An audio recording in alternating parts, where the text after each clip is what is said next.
Le journaliste Jean Robin annonce que la Chine a déclenché la Troisième Guerre mondiale. Donc ça fait toujours bizarre d'annoncer ça de son vivant, mais oui, nous sommes en train de vivre la Troisième Guerre mondiale, là, pour le coup. Il dit que la Chine va envahir le Japon et la Corée, que l'islam est allié de l'Occident. Cette Troisième Guerre mondiale n'est pas le fait de l'islam. Et par une ironie vraiment de l'histoire, il se peut que l'islam se retrouve allié à l'Occident contre donc la Chine, en tout cas une partie de l'islam, parce que vous allez voir, l'Iran est plutôt dans l'axe chinois, donc là il se dessine une nouvelle guerre mondiale, donc on passe par une guerre froide là pour l'instant, mais rapidement vous allez voir, c'est la guerre mondiale en fait qui est déclenchée. Donc ça fait toujours bizarre d'annoncer ça de son vivant, mais oui, nous sommes en train de vivre la Troisième Guerre mondiale, là, pour le coup. Donc l'axe chinois, c'est la Russie, l'Iran et la Chine, principalement, vous avez d'autres satellites. Et ce que je vais développer dans cette vidéo, c'est comment on en est arrivé là, quelles sont les conséquences, évidemment, les plus prévisibles, et quant au moins prévisible, je vous laisserai le soin de voir ça. Donc, comment ça s'est déclaré tout ça? Mais oui, donc pour finir sur ce constat, donc je pense moi qu'il va y avoir rapidement l'équivalent de l'URSS qui va se mettre en place, avec la Chine à sa tête. Alors la Russie, peut-être ça sera une co-direction, on va voir, parce que la Russie de Poutine est très forte, donc se laissera pas satelliser par la Chine. Mais il va y avoir l'équivalent de l'URSS, au moins en Asie, avec la Chine qui va rapidement, vous allez voir, ne faire qu'une bouchée du Japon, de la Corée nord et sud. Déjà la Corée du Nord est déjà l'allié de la Chine, et du reste de l'Asie et du sud-est, avec quelques peut-être résistances, mais ils n'ont rien pour se défendre, donc j'y reviendrai. Ils n'ont pas d'armée, tous ces gens-là, donc ils sont foutus. La Chine a une armée gigantesque et la bombe nucléaire, si ça suffisait pas. Donc avec l'axe Russie-Iran, là vous avez le nouvel axe, voilà, les forces de l'axe, et en Occident, voilà, c'est contre le reste du monde en gros. Donc là voilà.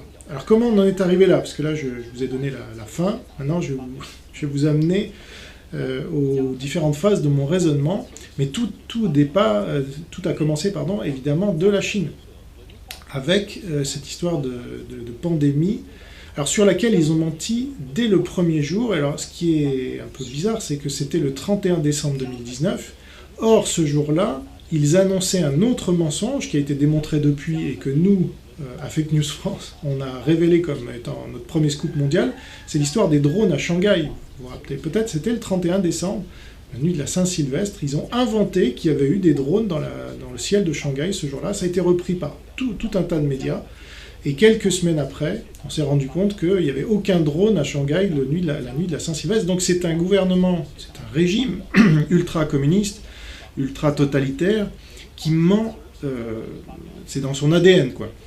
Et le seul espoir qu'il peut y avoir, c'est que les Chinois s'en rendent compte et le subissent. Donc c'est une guerre mondiale qui peut faire tomber le régime communiste chinois, comme ça peut le renforcer au point que voilà, il domine la moitié de la Terre. Donc tout est parti de la Chine avec ce maquillage des chiffres qu'on découvre maintenant assez naïvement en Occident. Ah bon, ils ont menti sur leurs chiffres de morts, ah bon, on avait su progressivement qu'ils avaient tué ou condamné à mort quasiment des premiers lanceurs d'alerte, les médecins, etc., ou les dissidents qui avaient filmé les différents hôpitaux, etc. Donc ces gens-là ont disparu, on n'en a plus aucune nouvelle, donc voilà. Mais ça nous a pas, en Occident, apparemment, je ne sais pas ce que font les services secrets, rien, apparemment, et ça n'a pas alerté les services secrets sur le fait que la Chine pourrait minimiser considérablement l'ampleur, la gravité de cette épidémie, et est devenue pandémie depuis. Donc, les chiffres maquillés, les médias, évidemment, censurés jusqu'à Internet, qui a été cloisonné quasiment, les lanceurs d'alerte censurés, voire tués, voire voilà, disparus en tout cas. Ils ont laissé quand même partir de Wuhan 5 millions de personnes. Donc, ils savaient... Alors, je sais pas. Après, là, on va discuter... c'est un peu trop tôt pour parler des responsabilités directes de la Chine par rapport à... Voilà, est-ce que c'était un laboratoire? Est-ce qu'ils ont fait tout ça sciemment, consciemment, etc. Mais très clairement, c'est quand même... Moi, j'affirme dès aujourd'hui, je suis peut-être un des premiers, mais j'affirme que tous les morts qui sont aujourd'hui tués par le Covid-19 sont tués par la Chine. Et c'est une guerre bactériologique, donc la première guerre mondiale bactériologique, en tout cas qui commence comme ça, et on va voir que les armes conventionnelles vont arriver dans un deuxième temps. Donc ils ont laissé partir de Wuhan des millions de gens pour aller contaminer le monde. Ils n'ont émis aucune sanction contre ces gens-là, au contraire. Et l'OMS, qui est leur toutou, leur écho avec la crédibilité scientifique, etc. Si vous regardez, je vous laisse creuser la question, parce que c'est un peu long à développer dans cette vidéo-là, mais c'est clairement des gens qui ont été mis en place par la Chine et qui disent du bien de la Chine tout le temps, quoi qu'ils fassent, quoi qu'ils disent. Alors maintenant, ils disent que Wuhan et la gestion de la Chine, c'est un exemple, c'est un modèle, etc. Le président de l'OMS, ces gens-là se sont trompés sur tout et ils cautionnent la Chine. Voilà. Donc la Chine est 100%, d'après moi, responsable et donc coupable de cette pandémie, pour ne pas avoir alerté suffisamment à l'avance les gens à l'international, ne pas avoir partagé les chiffres dont elle disposait, et donc avoir considérablement minimisé l'importance de cette pandémie qui aujourd'hui tue les économies, bizarrement, tue les gens, tue tout un tas de gens. Bon. Donc eux, les conséquences sur leur propre économie, certes, elle est là. Il y a effectivement toute l'économie mondiale dépendait de la Chine, et donc la Chine est interdépendante, mais ils ont beaucoup moins à perdre que tous les autres, bien qu'ils soient deuxième puissance mondiale. Déjà en termes de vie humaine, ils ont 1,5 milliard de personnes, donc ils peuvent en perdre 100 millions sans que ça leur fasse une égratignure quasiment. C'est hallucinant quand on y pense. Donc là, on ne sait pas aujourd'hui le nombre de gens qui sont morts pour l'instant en Chine du fait du Covid-19, mais pour eux, c'est une égratignure. C'est rien du tout. Par rapport aux économies occidentales, qui sont moins nombreuses et dont les chiffres sont connus d'ores et déjà. Donc voilà, c'est une dictature, donc ils font à peu près ce qu'ils veulent, avec l'information, avec les gens, donc ils n'ont pas grand-chose à perdre là non plus, ils tiennent à peu près tout. Ils peuvent enfermer les gens chez eux et qu'on va retrouver quelques semaines après morts chez eux. Bon, ça fait... tout le monde s'en fiche là-bas parce qu'ils n'ont pas le choix. C'est un peu des goulags, voilà, comme l'URSS en général, le communisme en général. Il ne faut pas oublier que c'est un pays communiste, donc ça c'est trop facile de dire non mais il y a du capitalisme. Attendez, le capitalisme c'est juste un moteur qui nourrit le régime en place. Donc si le régime en place est communiste, le capitalisme nourrit le communisme. Voilà, c'est tout. Donc, comme on l'avait vu, il nourrissait le catholicisme le plus dur au Chili avec, qui vous savez, la dictature dont j'ai oublié le nom. Bref, donc, ce qu'il faut retenir d'ores et déjà, c'est que la Chine est responsable de tous les morts, quoi qu'on vous dise, et quoi que la Chine dise d'ailleurs, parce que maintenant ils commencent à accuser les Américains d'avoir fait naître ce virus. Ça s'est relayé dans les sphères françaises anti-américaines, généralement complotistes, etc. Donc ça pour mettre en cause les Américains maintenant. Alors, les Américains, ils sont vraiment cons. Ils ont fait ça, ça leur revient dans la gueule x10. Ils n'ont rien vu venir. Trump, qui est l'homme le plus informé du monde, soi-disant, parlait d'une grippette et qu'en avril, ça allait partir. Et là, c'est eux qui auraient... Non, ça ne tient pas une seule seconde. Par contre, à qui profite le crime, là, si vous voulez réfléchir comme ça, les complotistes, aujourd'hui, c'est la Chine qui tire le plus de fruits de tout ça. Donc comme je l'avais dit dans une précédente vidéo privée, la Chine est donc dans une stratégie de puissance depuis longtemps, qui là arrivait un peu à terme, parce que avec cette pandémie, ils sont mis au pied du mur, qu'ils l'aient voulu ou pas, ça ne change pas grand-chose, puisque de toute façon maintenant les pays ont compris qu'il ne fallait pas qu'ils mettent tous les œufs dans le panier de la Chine pour produire, etc. Donc là, il va y avoir, quoi qu'il arrive par la suite, la Chine va perdre un nombre hallucinant de marchés, de nations qui vont relocaliser, à commencer par les États-Unis évidemment. Trump avait déjà commencé ça. D'ailleurs, on peut considérer que ce déclenchement de la Troisième Guerre mondiale est une rétorsion aux mesures prises par Trump contre la Chine, au niveau économique, au niveau monétaire, à tous les niveaux. Et là, moi, je vois ça très clairement, mais l'avenir le dira. Donc, la Chine est au pied du mur, et donc elle se dit, waouh, là j'ai une opportunité très claire de changer la donne et de mettre un genou à terre aux États-Unis, parce que c'est leur premier objectif, de prendre possession de tout un tas de territoires sans résistance. Donc ça c'est Sun Tzu, hein, n'oubliez pas la Chine, c'est le pays Sun Tzu. Quelle est la principale loi de Sun Tzu? Son principal enseignement, c'est la meilleure guerre, c'est celle où on gagne sans avoir à la faire. Alors ça c'est Sun Tzu. Et ça c'est comme par hasard ce qui est en train de se dérouler sous nos yeux. C'est-à-dire que les économies nationales occidentales tombent les unes après les autres. Donc c'est ce qui fait le moteur, encore une fois, d'une puissance. Et la Chine, elle s'en tire mieux que les autres, hein, bizarrement.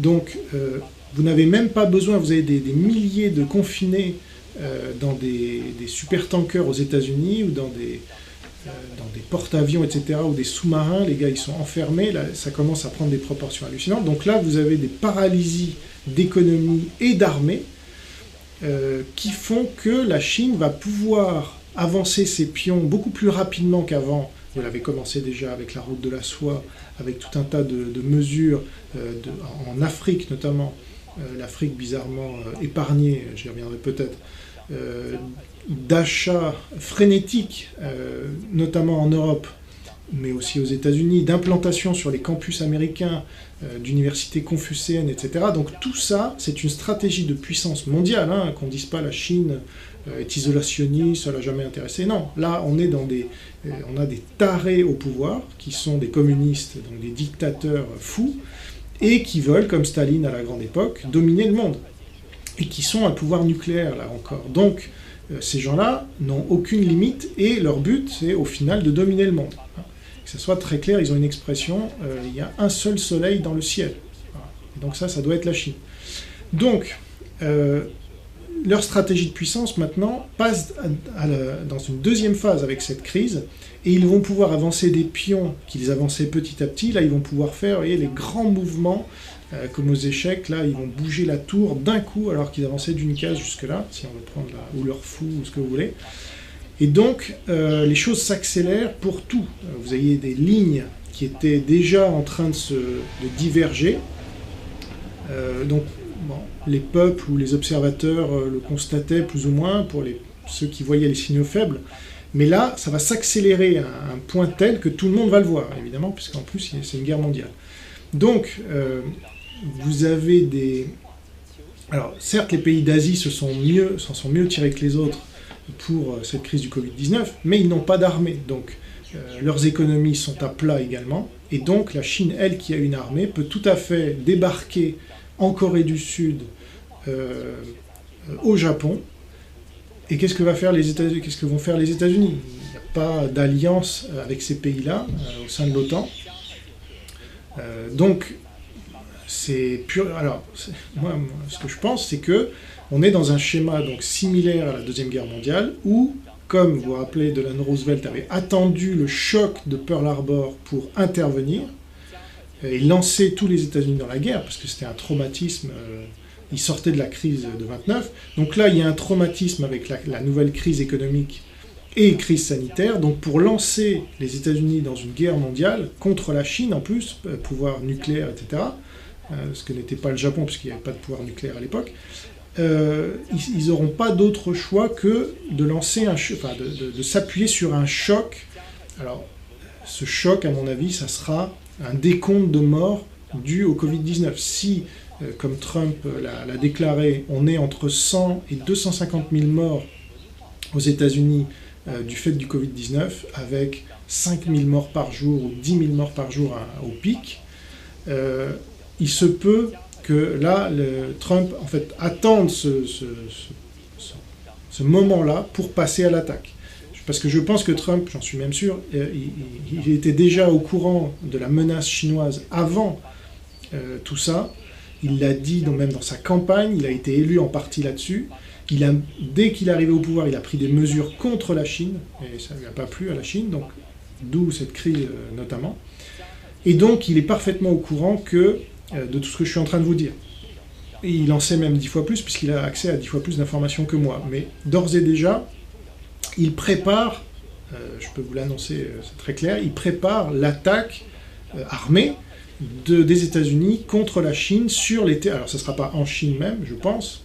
Après, il faut voir les stratégies qui seront employées. Mais je pense que ce sera plutôt dans les pays que la Chine essaiera d'occuper. Si je prends l'exemple de la Polynésie, par exemple, nous, notre économie est à plat. Il n'y a plus rien, c'est zéro. Un cardiogramme plat. Et donc, ça change tout, puisque donc la Chine peut arriver, la Chine qui est assez implantée déjà ici. Pour vous donner juste un exemple, la Polynésie, le gouvernement a demandé des masques à la France, qui a été incapable de lui en fournir, donc c'est la Chine qui nous en a fourni. Donc la Chine peut très bien se présenter demain matin comme le sauveur de la Polynésie, qui va faire redémarrer l'économie, qui va industrialiser ou je sais pas quoi. Vous allez avoir des millions peut-être pas, des dizaines de milliers de Chinois qui vont débarquer du jour au lendemain. Ce sera même peut-être pas une occupation militaire, mais il y aura aussi des militaires dans le lot, mais ce sera surtout une occupation économique. Et les Polynésiens applaudiront parce qu'ils auront été lâchés par la France, et la France sera incapable de défendre son territoire. Quant aux États-Unis, il ne faut pas y compter, non plus pour petit... Alors, c'est vrai que stratégiquement, la Polynésie, c'est ce qui fait de la France la deuxième puissance maritime mondiale, mais c'est peut-être ce qui va déclencher la Troisième Guerre mondiale, officiellement en tout cas, parce que pour moi, elle est très clairement déjà déclenchée, et les Chinois seraient fous de ne pas profiter de cette opportunité, d'autant plus que je vous le disais qu'ils n'ont pas le choix. Hein. Ils sont donc, si on continue notre parallèle, ils sont comme Hitler dans les années 30, après avoir ruiné l'économie allemande, quoi qu'en disent les turiféraires d'Hitler, ils avaient ruiné donc pour reconstruire une armée de zéro, relancer l'économie avec des principes qui ne marchent pas, c'est-à-dire des principes keynésiens, donc l'économie était à deux doigts de s'effondrer. Et donc, ils ont dû chercher de la croissance à l'extérieur. C'est pour ça qu'Hitler est parti conquérir le monde, c'est parce qu'il n'avait pas le choix. Et donc la Chine se retrouve exactement au même point.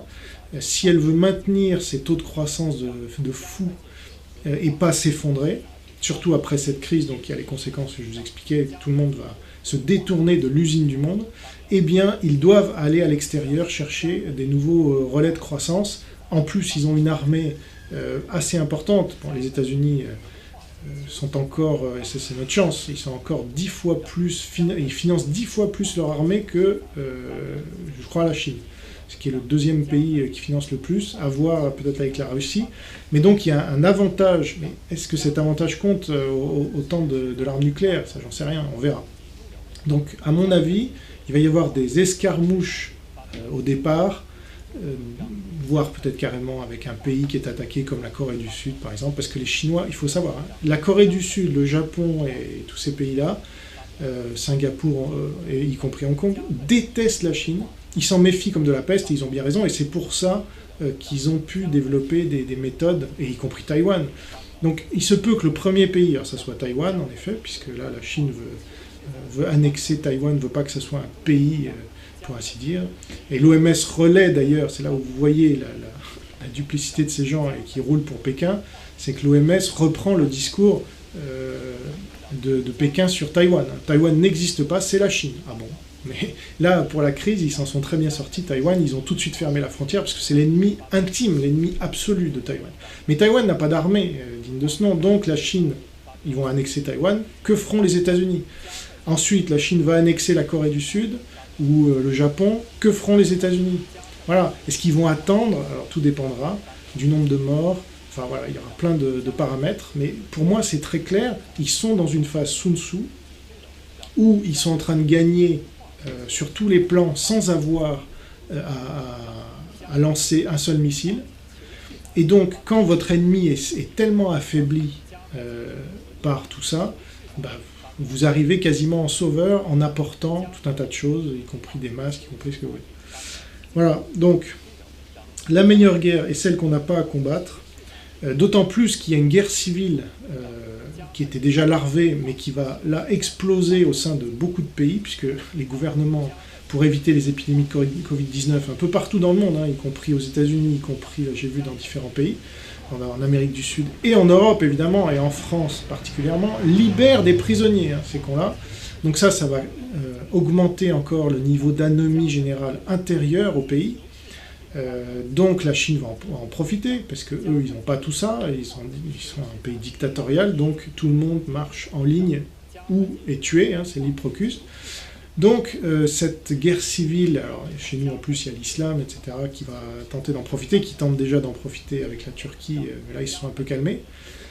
Donc cette guerre civile larvée risque d'exploser à la figure des pays occidentaux en général, même y compris d'Amérique latine, etc. Et la Chine peut très bien en bénéficier en arrivant derrière, en profitant, en tirant les marrons du feu. Ça c'est classique et c'est Sun Tzu. Hein. Donc, en plus, ils ont l'avantage de tout savoir avant tout le monde, d'avoir des informations de première main sur le virus, au niveau médical, au niveau d'organisation sociale, au niveau... donc tout ça, ils peuvent s'en servir. Peut-être ils travaillent déjà sur le vaccin depuis, c'est même sûr, ils travaillent sur le vaccin depuis plus longtemps. C'est aussi pour ça la rétention d'informations, ça leur a permis de gagner des avantages concurrentiels déterminants, puisqu'on peut être à un jour près, on voit déjà comment ça évolue chaque jour. Donc ils peuvent trouver le vaccin avant tout le monde, vacciner toute leur population. Alors ça fera du monde, mais ils vont sélectionner déjà les professionnels de santé, enfin tout pour en faire des gens immunisés, voilà. Et ils se garderont bien de le donner aux ennemis. Par contre, ils peuvent s'en servir comme une arme informationnelle, économique et sanitaire en vaccinant tous leurs nouveaux satellites. Vous voyez, et comme avec l'URSS et ses satellites, les gens tomberont sous le charme d'une Chine qui les protège contre le virus, machin. Les États-Unis, évidemment, sont dans cette guerre sanitaire très fort, et ils cherchent un vaccin aussi, et voilà.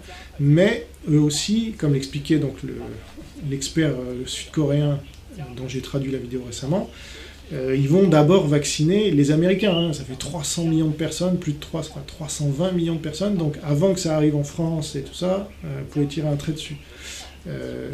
Donc le vaccin, c'est pas avant 18 mois pour le trouver, enfin pour le rendre public, et donc avant de le diffuser, de le produire à si grande échelle-là, à mon avis il y a 5 ans. Et ça va devenir de l'or. Donc la Chine peut très bien arriver comme le sauveur de ce point de vue-là aussi, grâce à l'avantage concurrentiel qu'ils ont obtenu dès le début, avec cette rétention d'informations à tous les niveaux. Bon, donc ça, vous voyez, ça fait beaucoup de choses qu'on peut déjà savoir, là, avec des signaux faibles, et après, il faut savoir les analyser. Donc, chaque mort, pour moi, a été tué par la Chine. Hein. Il ne faut pas, là, tous les morts qu'on a dans les EHPAD, il ne faut pas qu'on accuse nos gouvernements, parce qu'évidemment, ils sont incompétents, évidemment, ils sont nuls, etc. Mais enfin, c'est pas eux qui les ont tués non plus, il ne faut pas déconner. Certes, leur impréparation est condamnable, certes, ils ont menti, certes, tout ce que vous voulez, mais là, il faut être un peu patriote. Alors, on a des collabos, c'est sûr, et notamment de la Chine. Alors, vous avez quelqu'un, l'équivalent, si vous voulez, du Marcel Déat de l'époque, on va le voir sortir du bois peut-être à cette occasion, c'est Jean-Pierre Raffarin. On n'entend pas trop parler de lui pour l'instant, hein. Vous avez remarqué, je n'ai pas vu trop de déclarations, mais alors lui, c'est l'ami intime de la Chine chez nous. C'est le relais. Alors, qu'est-ce qui nous a prévenu de quoi que ce soit? Lui, rien du tout, il nous a rien prévenu du tout. C'est un collabo donc des Chinois. Il loue la Chine depuis 30 ans. Il est dans leurs petits papiers, il est dans les petits papiers du président Xi. Et donc, ça, c'est le collabo ultime qui sera forcément du côté chinois, quoi qu'il arrive, y compris si la Chine occupe la France, donc, puisque c'est de ça dont il s'agit, hein, concrètement, et occupe l'Europe. Parce que c'est pas l'Allemagne qui va nous sauver, là, c'est pas une guerre économique, c'est une guerre bactériologique et militaire au bout d'un moment. Ceux qui ont une armée s'en sortent et ceux qui n'en ont pas. Et inutile de vous dire que l'armée française, face à l'armée chinoise, bon, elle ne tiendra pas longtemps, comme face à l'armée d'Hitler en 40. Hein. C'est à peu près évident. On sait... Bon, ça c'est un autre sujet. Donc, chaque mort est tué par la Chine, donc c'est notre ennemi, voilà, notre nouvel ennemi, il faut s'adapter. L'islam là-dedans, alors un mot sur l'islam, donc la Chine traite très mal ses musulmans, elle les met dans des camps, etc. Donc c'est peut-être ce qui va nous sauver. Alors là vous avez les chiites et les sunnites, une fois de plus. Les chiites sont les alliés de la Chine, très clairement avec l'Iran. C'est l'axe donc Iran, Russie, Chine, voilà, très clair. Donc les chiites sont nos pires ennemis désormais, et les sunnites deviennent nos alliés de fortune ou d'infortune, voilà, par contre un ennemi commun, qui s'appelle la Chine communiste, et qui traite mal ses musulmans. Donc tout va dépendre de la manière dont la Chine va traiter les musulmans, parce que là il y a des intérêts du coup maintenant gigantesques dans cette nouvelle guerre mondiale. Vous avez remarqué aussi que l'islam est plutôt pas aussi touché que le reste du monde par ce virus. Alors même si leurs économies tombent du fait de la chute du pétrole, etc., notamment l'Arabie Saoudite, ça peut jouer aussi. Donc là, c'est pas encore sûr dans quel camp l'islam va basculer. Je vous rappelle, dans la Deuxième Guerre mondiale, il n'était pas très... il n'était pas neutre, mais enfin, vous aviez une partie qui était du côté d'Hitler, Al-Husseini, l'imam de, je sais plus quoi, de Palestine, et puis vous aviez un certain nombre de gens dans les colonies, notamment françaises, qui combattaient contre l'Axe. Donc, mais ça va être une fois de plus la même chose, à mon avis, avec les chiites très clairement à fond avec la Chine, et peut-être une partie du sunnisme qui sera alliée à la Chine parce que voilà, c'est le contexte géopolitique local. Je pense à des pays comme la Malaisie, par exemple, qui deviendra, parce qu'elle est en Asie du Sud-Est, donc majoritairement musulmane. L'Indonésie, pareil.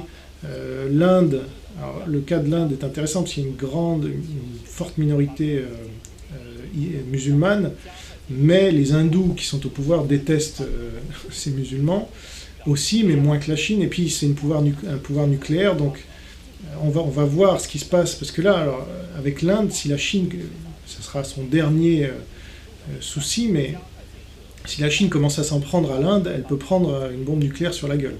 Et vous avez le Pakistan aussi qui a la bombe nucléaire là-dedans, qui est musulman, donc ça crée, là, vous avez une carte du monde qui est assez spéciale, donc il y a des risques considérables, c'est pour ça que la Chine lance quand même des messages d'alliance avec les États-Unis, nous devons être alliés contre le Covid-19, parce que, bon, ils jouent sur tous les tableaux, hein, c'est classique, mais ils avancent quand même leur pion à vitesse grand V, et eux, leur but, c'est que tout ça se passe sans effusion de sang, et qu'ils arrivent dans un pays avec des colons, donc économiques principalement, et c'est pas ce qui manque chez eux, et qui s'installent, et voilà, et maintenant c'est à nous l'économie, comme ça l'est déjà en Malaisie par exemple, vous avez 5% de Chinois qui tiennent l'économie malaisienne, malaise, je sais pas comment on dit, ça c'est un fait, dès avant la crise, donc là il est inutile de vous dire que la Chine, en position de force, pourra installer encore plus de Chinois, donc ils ont une force considérable démographique, en plus de tout le reste, et donc ils peuvent projeter cette force facilement, un peu n'importe où, et coloniser le monde. Voilà, donc c'est ça qu'il faut bien voir. À eux seuls, ils représentent un cinquième de l'humanité, vous vous rendez compte, c'est de la folie.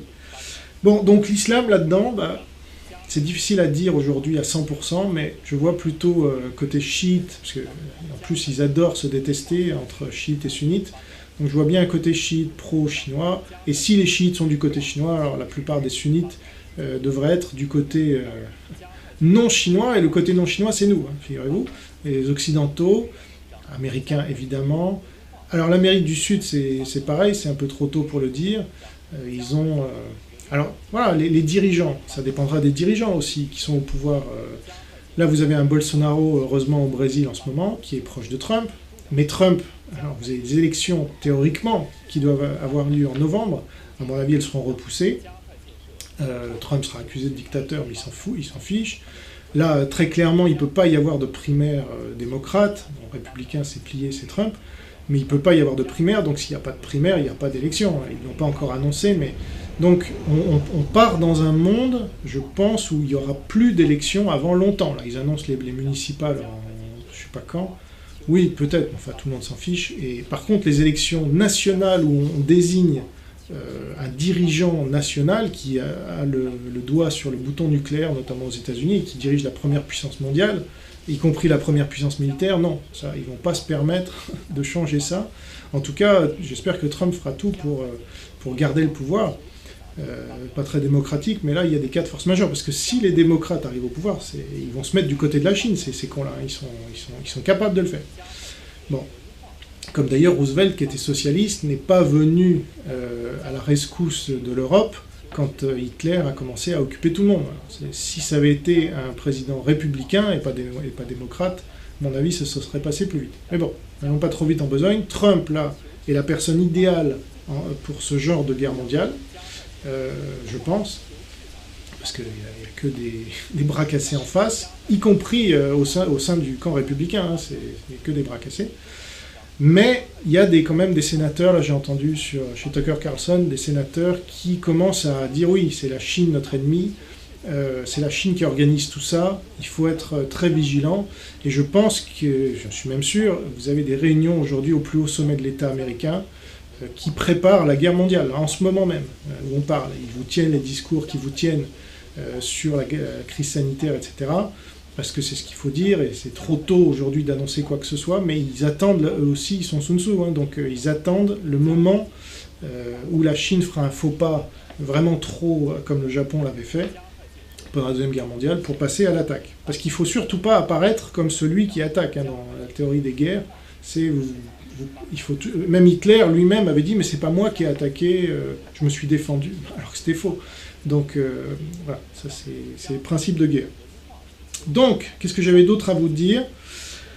Mais voilà, c'est quand même l'ironie de l'histoire de se retrouver allié avec l'islam qui nous colonise, enfin qui est en train de nous coloniser. Vous voyez, mais là, il y a un changement brutal d'événements qui fait que, temporairement, on peut se retrouver encore allié avec eux. On verra si...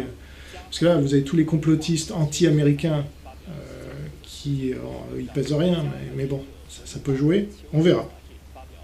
Donc, pour finir sur les collabos dont je parlais tout à l'heure, donc vous avez le collabo, l'équivalent de Marcel Déat, c'est Raffarin, mais un Macron, par exemple, peut tout à fait être un collabo hors pair, une Marine Le Pen, tous ces gens-là sont prêts à se coucher devant le premier chinois qui viendra leur dire « maintenant c'est comme ça et c'est pas autrement ». D'ailleurs, ils l'ont déjà fait virtuellement, puisqu'ils ont mis en place la mesure chinoise du confinement, qui est une mesure totalitaire, dictatoriale, ce que vous voulez, et communiste. Donc ce sont déjà des communistes en herbe, ils sont beaucoup plus en phase avec le communisme de la Chine qu'avec le libéralisme protectionniste aussi des États-Unis, ça n'a rien à voir.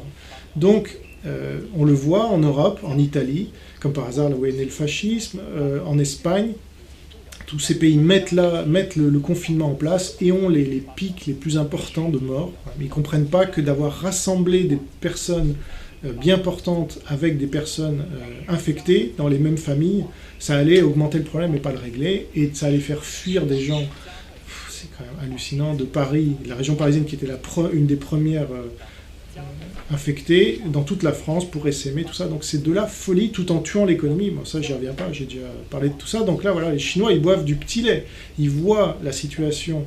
Donc notre naïveté, là, on n'a rien vu venir, en termes de mensonges de la Chine, rétention d'informations, en termes de... on ne s'est pas préparé. Alors là, il faut dire d'ailleurs un mot de Raoult, Didier Raoult, donc ce professeur qui a depuis longtemps alerté, hein, on peut pas, c'est un peu le De Gaulle de cette nouvelle guerre, même si c'est pas un militaire, c'est dans cette guerre sanitaire, voilà, c'est un des généraux en tout cas, et lui il avait tout compris avant tout le monde, il a alerté tout le monde, il est allé en Chine, il a vu comment ils s'en sortaient, c'est-à-dire très bien, parce qu'il y a eu un transfert de technologie, donc les Chinois, en termes stratégiques aussi, ont attendu le transfert de technologie au niveau nucléaire, au niveau scientifique général. Là, on apprend donc au niveau biologique, au niveau de tout ce que vous voulez, pour passer à l'attaque maintenant qu'ils ont les transferts de technologie. Voilà. Et nous, occidentaux, on s'est bien fait avoir. Donc, au niveau De Gaulle avait fait les transferts de technologie, transfert de stratégie en fait, avec les chars, etc., dont l'armée allemande s'est inspirée, comme chacun sait maintenant, et lui il était seul. Donc c'est marrant parce que vraiment Raoult, un peu comme De Gaulle avait même été nommé sous-secrétaire d'État, donc c'est pas impossible que Raoult... Vous voyez, il a été nommé dans le conseil scientifique, il en a claqué la porte plus ou moins, bon, c'est pas trop, mais ouais, il n'est pas dans le système complètement, mais il n'est pas dehors non plus, il a un pied dedans et dehors. Et donc Raoult est allé en Chine, a ramené les informations de la Chine, il a aussi fait des transferts de technologie à la Chine, ce qui leur a permis d'aller plus vite, mais bon, à son niveau, on ne peut pas l'accuser de quoi que ce soit, parce qu'il a prévenu en France, il a mis en place son IHU, avec le concours du pouvoir, mais relativement réticent, donc il a certains appuis locaux, hein, Renaud Muselier, etc., Patrick, pas Devedjian, il est mort, mais Estrosi, voilà, ceux qui se font traiter à la chloroquine et qui en guérissent. Donc lui, il a les solutions, il a dit pas de confinement et hydroxychloroquine à fond. Il n'a pas été suivi, on a fait le confinement et on a dit l'hydroxychloroquine ça sert à rien, il faut le laisser aux malades en fin de vie ou je sais pas quoi. Des trucs de folie, en stade critique quand ça sert plus à rien. Donc vous voyez, De Gaulle, pareil, il faut des chars, il faut... Non, on s'en fiche, et juste au dernier moment, bon. Et De Gaulle avait d'ailleurs, c'est hallucinant, il y a un parallèle là assez fou, c'est le Nouvel Obs qui a fait un article, je vous invite à le lire, hein, De Gaulle et Raoult, Raoult, le nouveau De Gaulle, je sais pas quoi. Vous tapez ça dans Google, vous allez trouver. Donc, De Gaulle avait fait une percée avec ses chars à lui, avec sa propre stratégie, mais il avait dû faire machine arrière puisqu'il était un peu seul. Raoult, pareil. Il est le seul en France. Là, on le voit, là, tous les masques tombent, hein, sans jeu de mots. On voit qui avait prévu cette crise et qui ne l'avait pas prévu, donc qui avait anticipé, qui n'avait pas anticipé, donc les bons et les nuls. Voilà. Et donc Raoult est le seul bon dans toute la France. Il fait à lui tout seul quasiment, je crois, un cinquième des tests menés, et à un moment c'était un tiers, sur toute la France. Avec c'est hallucinant, le mec à lui tout seul à Marseille, je veux dire, c'est honteux, des milliards qui sont déversés sur toutes ces pompes médicales là, qui roulent pour les labos. Résultat, on est nul et on se fait avoir. Bon. Donc là, vous avez un parallèle intéressant, un de plus, dans cette nouvelle guerre mondiale, parce qu'il y a des personnalités comme ça qui émergent, et souvent les mêmes schémas se reproduisent. Rien de nouveau sous le soleil, comme disait l'Ecclésiaste. Donc voilà, ça c'était pour Raoult. Donc les alliés, je vous en ai parlé, les collabos aussi, l'islam, je vous en ai parlé. Alors la Russie, pour l'instant, officiellement, elle est épargnée. C'est intéressant, mais Poutine est en train de tout confiner, donc à mon avis, il diffuse rien comme information à ce sujet, mais il est touché lui aussi. Alors il a fermé très rapidement les frontières avec la Chine. Est-ce qu'il a été informé par les Chinois, puisque c'est des alliés, hein. Donc à mon avis oui.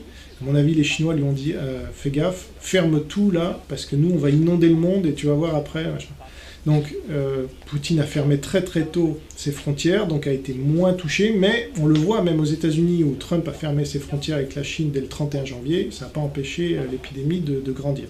Mais peut-être que si c'est pris suffisamment tôt, c'est ce qui a permis à la Russie d'être épargnée relativement. Ils annoncent quelques morts, une poignée de morts et quelques centaines de contaminés. Donc en tout cas, ils tirent leur épingle du jeu dans cette crise pour l'instant. La Russie, comme par hasard, voilà, là aussi, allié de la Chine. Bon, et alors le seul où ils s'en sortent pas très bien pour l'instant, c'est l'Iran, un des premiers à être touchés, mais leur courbe pour l'instant, alors c'est une dictature aussi, une théocratie, donc on ne sait pas, mais leur courbe de mort, c'est la seule où vous avez chaque jour 150 morts ou un peu moins depuis 2 semaines. Toutes les autres, ça monte en flèche, et quand vous atteignez 150, vous passez rapidement à 200, à 300, à 400, puis à 800. Mais non, l'Iran, il plafonne à 150. C'est marrant. Donc, soit ils disent n'importe quoi, soit ils ont mis en place aussi des trucs grâce à la Chine. On saura peut-être après. Mais voilà, là vous avez des dictatures, puisque Poutine c'est une dictature aussi, une semi-dictature. Mais enfin là, il vient en plus d'annoncer qu'il sera président jusqu'en encore 25 ans. Donc je suis désolé, ça s'appelle une dictature. Hein. Pour tous les pro-russes là qui me regardent, il faut arrêter. Et il y a ce fond de, lui c'est un ancien du KGB, Poutine, donc là c'est un échec absolu aussi de nos services de renseignement. Vous êtes nuls les gars, qu'est-ce que vous avez foutu? Alors, bon, à décharge, vous occupiez de l'islam, ok, et de l'extrême droite qui allait faire des attentats machin, ouais, mais donc vous voyez que vous êtes planté sur la Chine parce que personne n'a vu et n'a informé, alors soit ils ont fait leur boulot, ils ont informé sur les rétentions d'informations de la Chine au plus haut sommet de l'État, et Macron s'en est foutu comme dans l'an 40, ça on l'apprendra encore peut-être, ou alors il s'est dit, ouais, chic, parce que, attention, il faut pas se dire que ces gens-là sont comme nous. Donc si ça se trouve, Macron a eu toutes les infos très tôt, puisque c'est son rôle, hein, il est au sommet de l'État, il a tout un tas de... La France est quand même la septième puissance du monde, elle a un service de renseignement assez étoffé, y compris à l'international, et donc il se peut tout à fait que Macron ait toutes les informations depuis longtemps, au moins le mois de février, et qu'il se dise, bah voilà, je vais pouvoir asseoir un peu plus mon pouvoir, ça va repousser peut-être même les élections de 2022, qu'il n'est pas sûr de gagner, surtout après cette crise, et imposer tout un tas de mesures, dont le confinement. Là, il a fait taire toutes les oppositions. Là, le confinement, c'est du pain béni pour tous les dictateurs en puissance. Hein. C'est comme ça. Donc, il ne faudrait pas sous-estimer le fait que Macron se réjouisse en fait de cette crise, qu'il ait tout fait d'ailleurs pour l'amplifier, parce que toutes les décisions qu'il a prises sont stupides de A à Z et contre-productives. C'est exactement le contraire de ce qu'il va faire en termes de masques. Enfin, je ne vous fais pas une liste, vous la connaissez mieux que moi maintenant. On voit les résultats. La France est un des pires pays au monde, alors qu'on pouvait faire quand même des choses plus... Alors, on pouvait pas faire ce qu'a fait la Corée du Sud dès le début, puisqu'ils avaient des stocks de masques, ils avaient tout ça, mais enfin, nous, on a détruit nos stocks de masques. Bref. Donc, qu'est-ce que je peux vous dire encore ? Il faut savoir, voilà, Sun Tzu, c'est dans la faiblesse, vous acceptez tout. Donc aujourd'hui, évidemment, ça nous paraîtrait fou de dire la Russie va, la Chine et peut-être même la Russie derrière, hein, parce que ces gens-là s'entendent comme la rend en foi. La Chine va débarquer et on va tous être à dire amen. Mais si vous avez une économie qui est à zéro, comme ici en Polynésie, si vous avez le vaccin qui vous est donné en échange de votre souveraineté, vous allez dire quoi, hein? C'est la faiblesse qui permet d'accepter tout. C'est comme ça que l'islam, d'ailleurs, s'est imposé dans ses premiers temps, c'est qu'il est arrivé quand les populations s'étaient entretuées auparavant avec les luttes d'empire babyloniens ou je sais pas quoi. Il faudrait peut-être pas babylonien, mais assyrien, enfin, ça c'est plus ancien, enfin, faudra vérifier. Bref, ils arrivaient en terrain comme des libérateurs, alors que c'était des occupants. Et donc la Chine, ça c'est la loi de l'histoire. Donc la Chine peut très bien arriver, après cette période de pandémie, de guerre civile intérieure, etc., et dire, voilà, nous, on est la solution. Hein. Alors, vous avez d'ailleurs des pays où des gens disent « Vive la Chine », de nous apporter des masques, alors que c'est la Chine qui nous cause tous ces problèmes. C'est quand même fou. Mais là, on a les premiers signaux faibles d'un début de collaboration active, en disant, bah voilà, la Chine nous a libérés du capitalisme. Il ne faut pas sous-estimer le sentiment anti-américain, anti-israélien et anti-capitaliste en général, des populations décérébrées par les médias qui sont à la solde du pouvoir, que ce soit en France ou plus généralement en Europe, et là on voit les conséquences. Tous ces leaders ultra-libéraux, soi-disant, mettent en place la mesure communiste dictatoriale de la Chine, et pas celle de la Corée du Sud. Ni pour l'hydroxychloroquine d'ailleurs, puisque la Corée du Sud aussi la diffuse à ses populations. Bon, Corée du Sud capitaliste, hein, encore une fois, je vous renvoie à cette vidéo, le médecin en chef, là, il dit, ben voilà, c'est très bien le capitalisme, ça permet aux entreprises de se battre pour des profits, pour trouver le vaccin. Ben voilà, ça c'est un raisonnement digne de ce nom, capitaliste. Donc là, les pays capitalistes sont ceux qui ont le moins confiné, qui ont le plus protégé leur population, et qui trouveront le vaccin les premiers. Peut-être à l'exception de la Chine, parce que, comme je vous l'expliquais, ils ont cet avantage, et puis ils ont quand même développé un capitalisme pour nourrir leur machine communiste. Bon. Là, ils sont plus intelligents que l'URSS, puisque l'URSS, donc, ils ont bénéficié de l'échec de l'URSS, qui, eux, ne voulaient pas entendre parler du capitalisme. Là, les Chinois, ils sont très capitalistes. La diaspora chinoise, alors là aussi, cette diaspora chinoise, on va voir ce qu'elle devient, mais ça va devenir le bras armé du Parti communiste, hein, de gré ou de force d'ailleurs. Vous avez plein de Chinois qui ne veulent pas en entendre parler, mais ils ne vont pas avoir le choix. Si les Chinois commencent à mettre la main sur cette diaspora et contraignent les Chinois de France et d'ailleurs à servir leurs intérêts, ils le feront, hein, sinon ils seront tués sur place. Ou je sais pas quoi. C'est une armée en fait. C'est pour ça qu'il faut se méfier avec toutes ces diasporas. Mais bon, les cinquièmes colonnes, on a parlé de ça 10 000 fois, personne n'écoute, donc voilà. Donc, ils sont en position de force, alors là, au niveau stratégique et Sun Tzu, la Chine est en position de force avec les usines de médicaments. Ça, personne ne vous en parle, mais c'est une guerre sanitaire, et si vos médicaments, vous n'avez plus d'antidépresseurs, d'anticorticoïdes, ce que vous voulez, pour vos populations, vous rajoutez à l'anomie, parce que là déjà le confinement c'est une chose, et si vous rajoutez tous les gens qui peuvent plus se droguer en fumant, en buvant, même ici et dans quelques pays vous avez l'alcool qui est interdit, bon.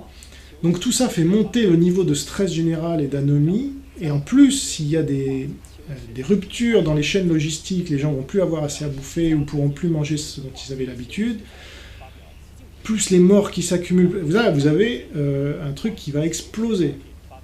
Et donc la Chine va en bénéficier en accélérant son emprise, elle l'a déjà menacé officiellement, les États-Unis, de garder tous les médicaments utiles aux Américains s'il y avait des menaces ou quoi que ce soit. C'est pour ça que Trump, il sait tout ça. Tucker Carlson en a parlé dans son show, donc c'est public depuis plus d'un mois. Hein. Tucker Carlson, il a été dès le début de cette crise, c'est lui qui a annoncé un des premiers au monde qu'elle pouvait faire autant de morts, etc. Donc, vous avez cette arme biologique, donc, qui est les médicaments qui sont en la possession des Chinois. Là, on le voit, les masques. Alors, heureusement, les États-Unis ont beaucoup de respirateurs, parce qu'on n'a pas autant en France, mais ils ont confié la production, je crois, de 90% de leurs médicaments à la Chine. C'est un truc de fou.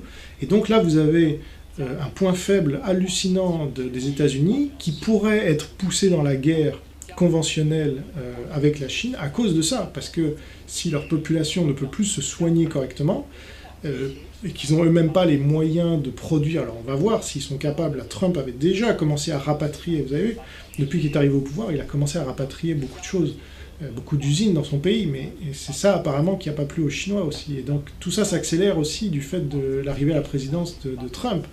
C'est évident. Personne n'en parle, mais bon, vous avez la primeur. Donc, cet avantage stratégique, la Chine ne va pas s'en priver.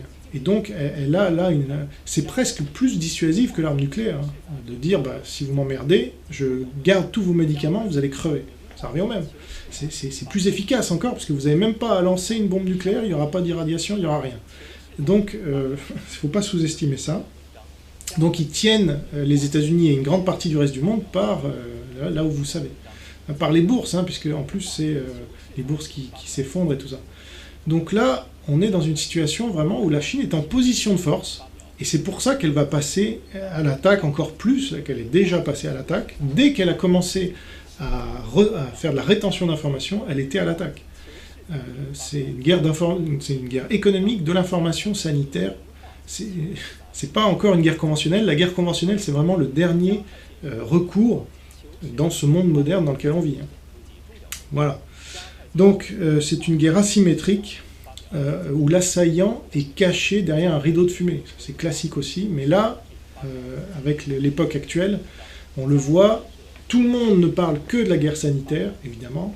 Nous sommes en guerre, tu parles contre un virus. Voilà. Macron, quand on était en guerre contre l'islam, il disait on est en guerre contre le terrorisme, mais non, c'était l'islam. Et là, maintenant qu'on est en guerre contre la Chine, il dit on est en guerre contre un virus. Voilà.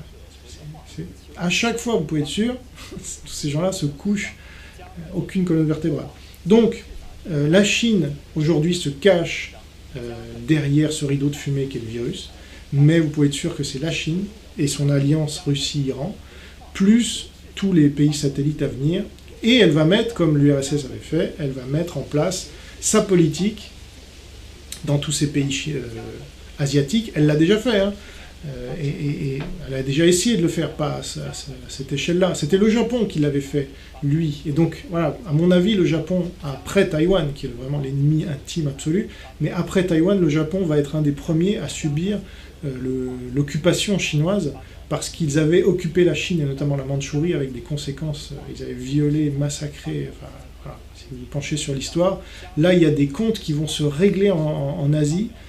Moi, quand j'avais été au Japon, quand j'avais 16 ans, j'en avais un peu parlé avec ma famille d'accueil, etc., les Chinois sont détestés par les Japonais, et c'est vraiment réciproque.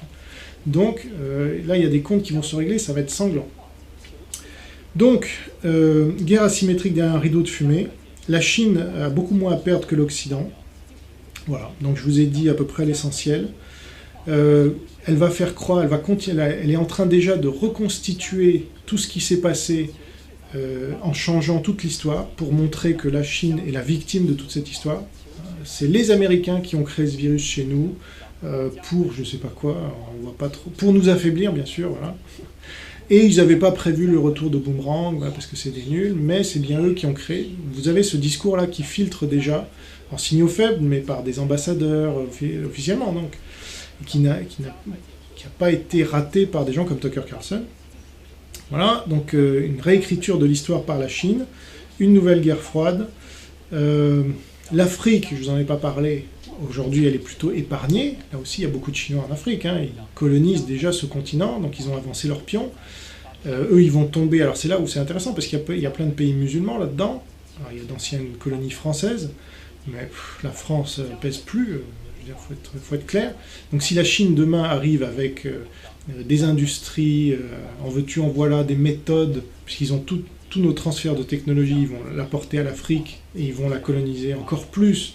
Puissance 10, là tout va s'accélérer, les Africains seront ravis, ils n'auront rien à y redire, y compris des pays musulmans. Il y aura bien des résistances locales, mais à mon avis ça ira pas bien loin. Déjà, ils ont forte affaire avec les Daesh et compagnie. Alors Daesh là-dedans, on verra, mais eux ils sont pour l'anomie totale. Alors leur califat là, ça passe au second plan pour l'instant avec cette nouvelle guerre. Et il se peut, alors là ça serait vraiment l'ironie de l'histoire, il se pourrait que Daesh, ou ce qu'il en reste, enfin l'islamisme en général, les djihadistes tarés, là, sunnites, s'allient donc avec l'Occident contre la Chine, tout en essayant, en continuant de faire progresser leurs objectifs en Occident, qui restent leur objectif principal. Hein. La Chine, ils s'en fichent, c'est pas leur objectif. L'objectif, c'est l'Europe, le ventre mou là, de l'Occident, et dans un deuxième temps, les États-Unis. Voilà. Voilà ce que je vois. Donc, toutes ces démonstrations de force de la Chine qu'on voyait depuis des années arrivent à maturité. Ils sont prêts. Ils l'ont dit à tout le monde, personne ne les a crus. Sauf des gens bien informés, sauf Trump, voilà, une fois de plus. Et donc, on est dans cette troisième guerre mondiale qui commence, là. Il n'y a pas de date, mais